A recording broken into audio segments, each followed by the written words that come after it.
Muy buenas tardes, compañeros. A continuación, veremos un segmento en el cual trataremos el tema de la beta-oxidación. Este tema será expuesto por mi compañero Gise y por un servidor, Iván. La beta-oxidación es un proceso que se encarga de desestructurar progresivamente las largas cadenas de carbonos de los ácidos grasos y convertirlas en moléculas más pequeñas, esto con el objetivo de producir energía en forma de ATP. Es el principal proceso por el cual los ácidos grasos lineales generan energía. En esta ruta catabólica se van liberando sucesivamente fragmentos de dos átomos de carbono.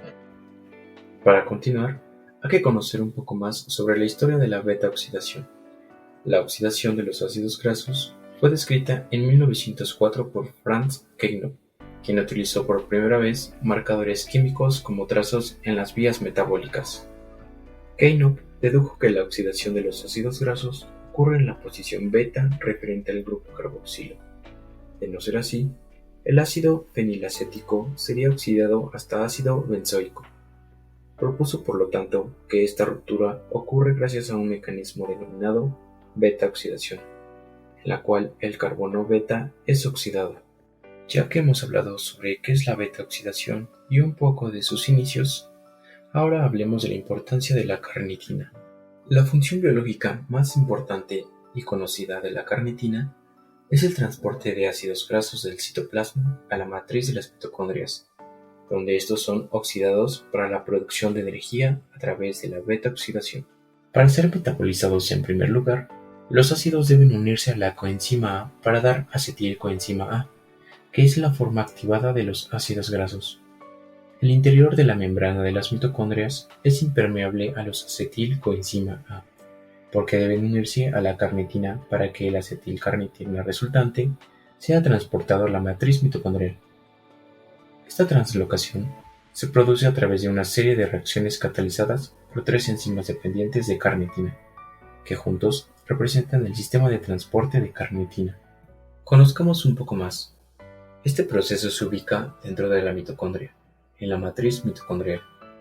Antes de que se produzca la beta-oxidación, los ácidos grasos deben activarse con coenzima A y atravesar la membrana mitocondrial interna, que es impermeable a ellos.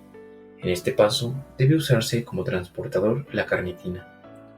Una vez dentro de la matriz mitocondrial, el ácido graso es sometido a la beta-oxidación, que consta de 4 reacciones recurrentes. La 1, oxidación por FAD. 2, hidratación. 3, oxidación por NAD positivo. Y 4, tiólisis. Ahora, teniendo el contexto de esta información, pasaremos a un diagrama en el cual explicaremos de una manera más clara y más sencilla cómo se produce este proceso. Recordemos que un ácido graso es una molécula de naturaleza lipídica, la cual está formada por una cadena hidrocarbonada. Ahora, ¿qué va a pasar con el ácido graso dentro de la beta-oxidación? Bueno, lo primero que va a hacer es que va a atravesar la membrana externa. Una vez dentro, es necesario que haya la activación de una enzima, la cual va a permitir que el ácido graso pase a convertirse a acil-CoA. La enzima involucrada en este proceso se le conoce como coenzima A sintasa. Es importante mencionar que en este proceso va a haber un gasto de 2 ATPs. Posteriormente, el acil-CoA se va a transformar en acilcarnitina.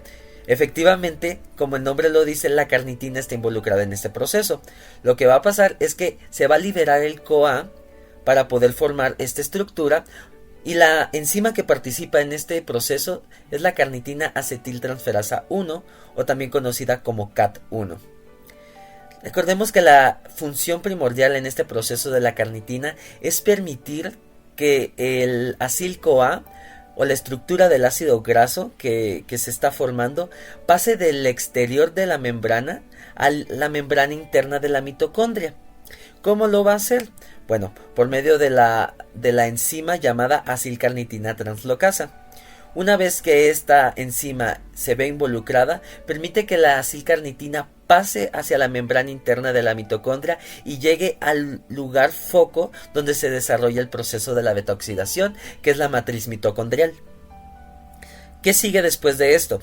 Bueno, así como se liberó el CoA anteriormente por medio de la carnitina acetiltransferasa 1, ahora por medio de la carnitina acetiltransferasa 2 se va a recuperar el CoA de modo que la estructura de acil-CoA se va a regenerar, pero ahora dentro de la matriz mitocondrial. Posterior a esto se va a desarrollar un ciclo de 4 reacciones llamado hélice de Linen, en el cual la primera reacción que va a haber es una de oxidación, en el cual el FAT va a estar involucrado. Este va a entrar dentro del proceso y va a sacar 2 átomos de hidrógeno, transformando así al acil-CoA en trans de 2 enoil-CoA. Una parte importante de esta primera reacción es que vemos la primera reacción que produce energía, es decir, el FAT entra solo pero sale con 2 átomos de hidrógeno. La enzima que participa en esta reacción se le conoce como acil-CoA deshidrogenasa. Es importante de repente ponerle atención a los nombres de las enzimas, ya que estos nos dan el contexto de qué es lo que está pasando. En este caso es una enzima deshidrogenasa, lo cual nos está indicando que hay una pérdida de hidrógeno, es decir, una oxidación. Lo cual nos lleva a la segunda reacción dentro de la hélice de Linen, en la cual el trans de 2 enoil-CoA se va a transformar en hidroxiacil-CoA, es decir, va a haber una hidratación. Este proceso se va a llevar a cabo gracias a la enzima hidroxiacil-CoA hidratasa. Volvemos a que el nombre nos da el contexto de lo que está pasando. Entonces en este caso va a haber la entrada de agua y va a permitir esta transformación de una estructura a otra. Por consiguiente tenemos la tercera reacción, que es otra vez otra oxidación, a diferencia de la pasada que estaba involucrado el FAT. En este caso va a estar involucrado el NAD, que va a ser exactamente lo mismo. Va a entrar y va a sacar 2 átomos de hidrógeno, lo cual va a permitir que la estructura cambie de hidroxiacil-CoA a cetoacil-CoA. La enzima que está involucrada en esto, adivinemos qué nombre tiene. Si es una oxidación, nuevamente es una deshidrogenasa. El nombre es hidroxiacil-CoA deshidrogenasa. Por último tenemos la cuarta reacción, la cual culmina la hélice de Linen, en la cual va a haber la liberación de un acetil-CoA. Es importante poner atención en esta parte, ya que el acetil-CoA va a entrar en otro proceso, en el ciclo de Krebs, y va a producir ATP. Posteriormente este dato nos va a servir porque vamos a cuantificar cuánta energía se sacó de todo el ciclo y va a servir para definir el balance energético. Bueno, la estructura de cetoacil-CoA, por medio de la intervención de la enzima beta-cetotiolasa, va a convertirse nuevamente en acil-CoA. A diferencia del primero que entró a la hélice de Linen, este va a tener 2 carbonos menos. Hablamos que la beta-oxidación se encarga de eso, de hacer que la estructura del ácido graso vaya degradándose. Entonces en cada hélice de Linen va a haber la pérdida de 2 carbonos y se va a repetir y va a haber otros menos 2 carbonos y así sucesivamente hasta que la estructura se degrade totalmente. Ahora lo que haremos será calcular la cantidad de acetil-CoA que sale de una estructura y cuántos ciclos son necesarios para que esta estructura sea degradada en su totalidad. En este caso vamos a utilizar el ejemplo del ácido palmítico, el cual contiene 16 carbonos.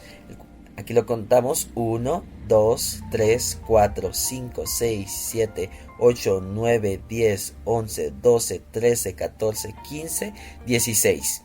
Para calcular la cantidad de acetil-CoA que sale de esta estructura, se va a tomar el número de carbonos del ácido graso y se va a dividir entre 2. En este caso se divide 16 entre 2, nos da un total de 8 acetil-CoA que van a salir de esta estructura.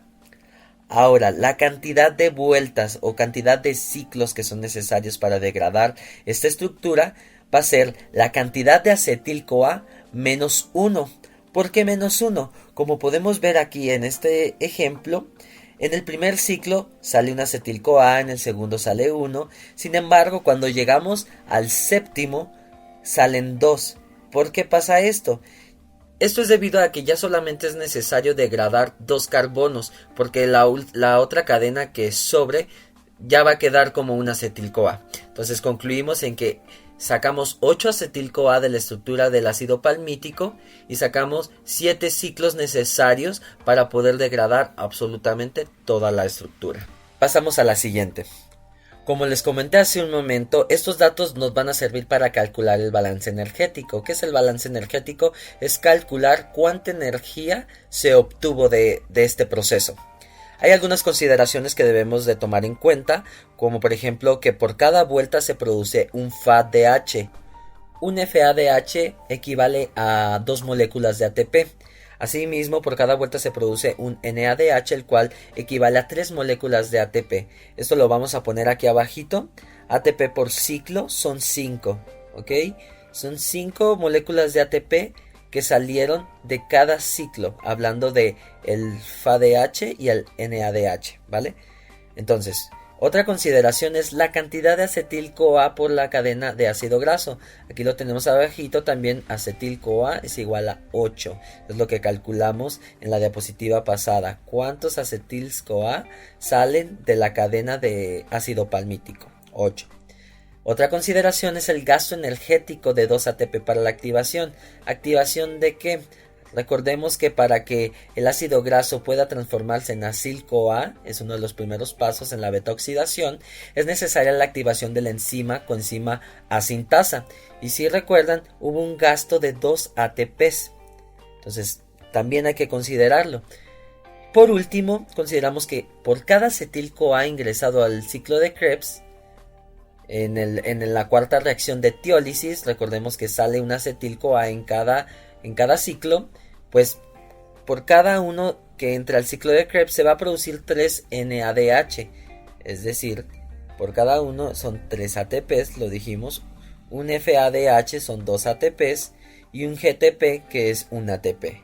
Si sacamos pluma y sacamos cuenta nos da un total que en el ácido palmítico por cada CoA que entra al ciclo de Krebs se van a producir 12 ATPs por cada acetil-CoA. Entonces nos vamos a la tablita. El consumo para activación inicial de la enzima coenzima A-sintasa se utilizaron 2 menos 2 ATPs. Después en la producción, en la beta-oxidación, estamos hablando de los ATPs que salieron del FADH y el NADH que se produjeron en la reacción 1 y 3, que son las dos de oxidación. Entonces son 7 ciclos por 5 ATPs que salieron de cada ciclo, da un total de 35. Posteriormente pasamos a la producción por oxidación en el ciclo de Krebs.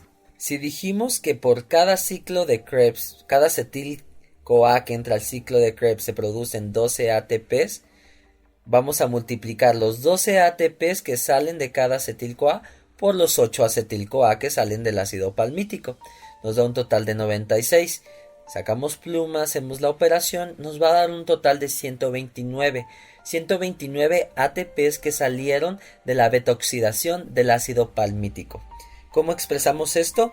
Un mol de ácido palmítico produce 129 moles de ATP. Hay ocasiones en que ciertas cadenas hidrocarbonadas van a venir con un número impar de átomos de carbono. ¿Cómo procesa esto la beta-oxidación considerando que el proceso degrada 2 carbonos por cada ciclo? Va a llegar un momento en el que si prosigue de esta manera va a quedar un átomo de carbono solo. Bueno, en este caso vamos a tomar un ejemplo en el cual esta estructura, vamos a contar, tiene 1, 2, 3, 4, 5, 6, 7, 8, 9, 10, 11, 12, 13. Tiene 13 átomos de carbono. La cadena va a entrar como normalmente entraría en el ciclo de la beta-oxidación. Va a liberar un acetil-CoA y va a entrar otra vez al ciclo, va a liberar otro acetil-CoA y se va a ir reduciendo. En el momento en que la estructura quede con 5 átomos de carbono, se va a liberar un último acetil-CoA y aquí lo ponemos en rojo, van a quedar 3 átomos de carbono, ya no va a entrar nuevamente al ciclo de la beta-oxidación, sino que se va a convertir en propionil-CoA.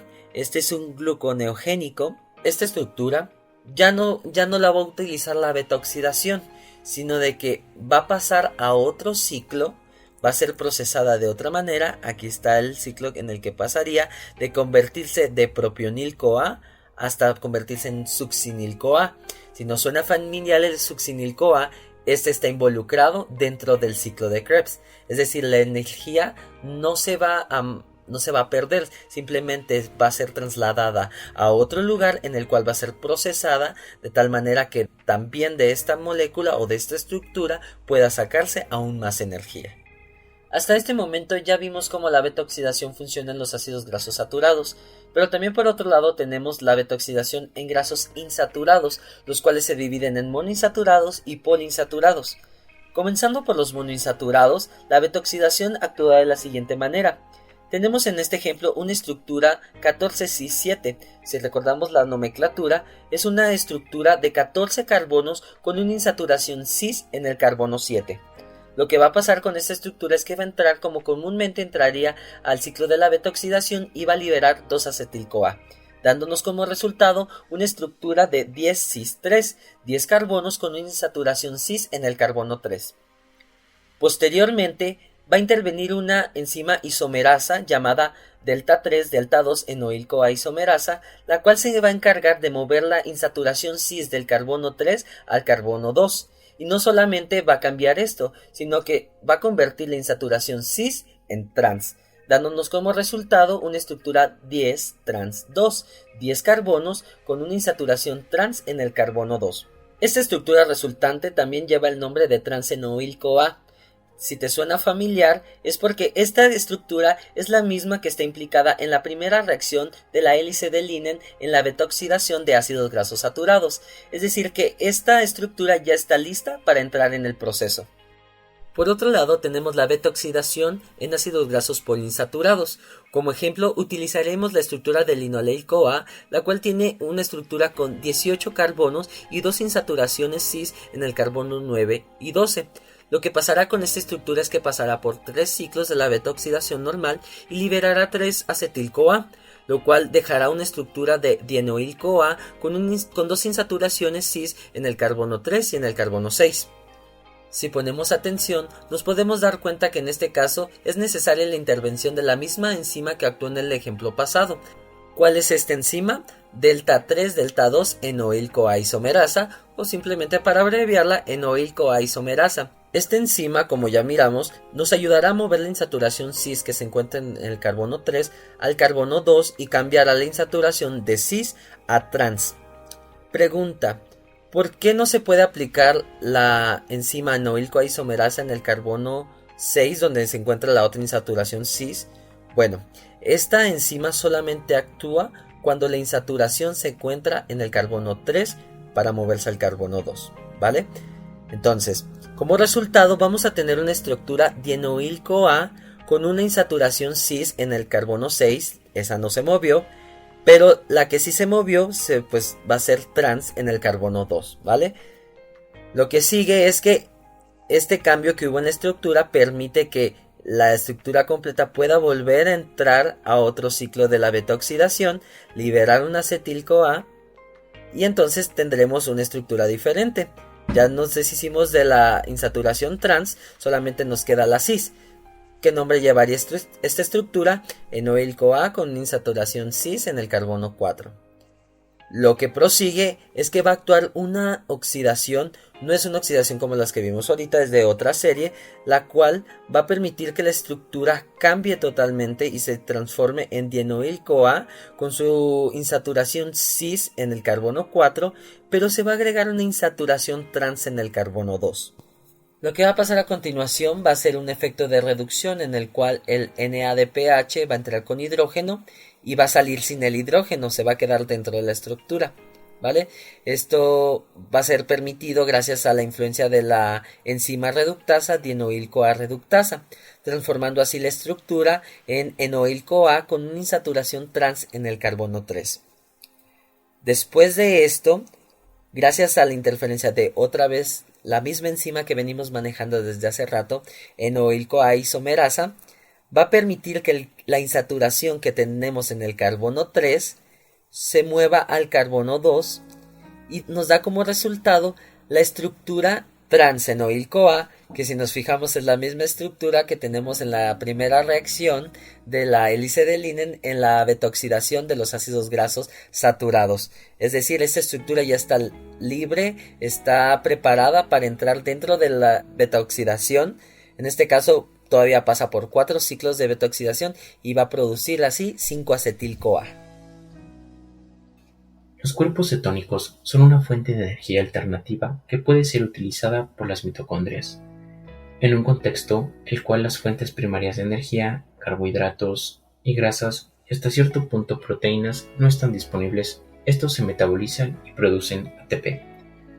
Cuando uno ayuna, el páncreas secreta glucagón, la cual actúa sobre el hígado produciendo glucogenólisis, que es la conversión de los depósitos de glucógeno a glucosa.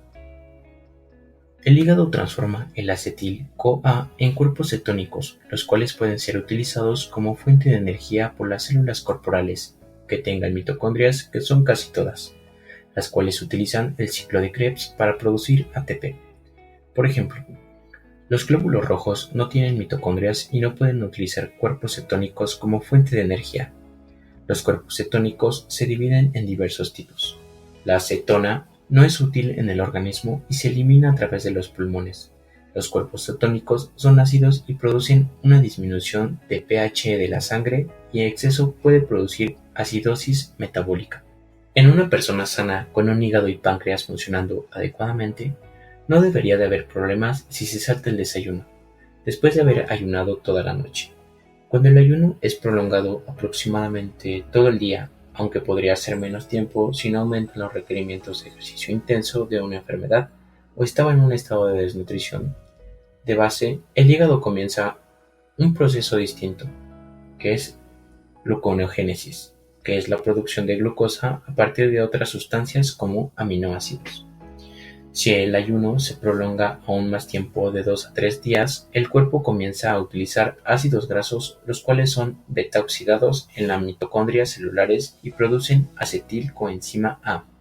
Esto ha sido todo por nuestra parte. Agradecemos que hayan escuchado hasta lo último del video y esperemos que esta información les sea útil para su desarrollo universitario. ¡Ánimo, guameros!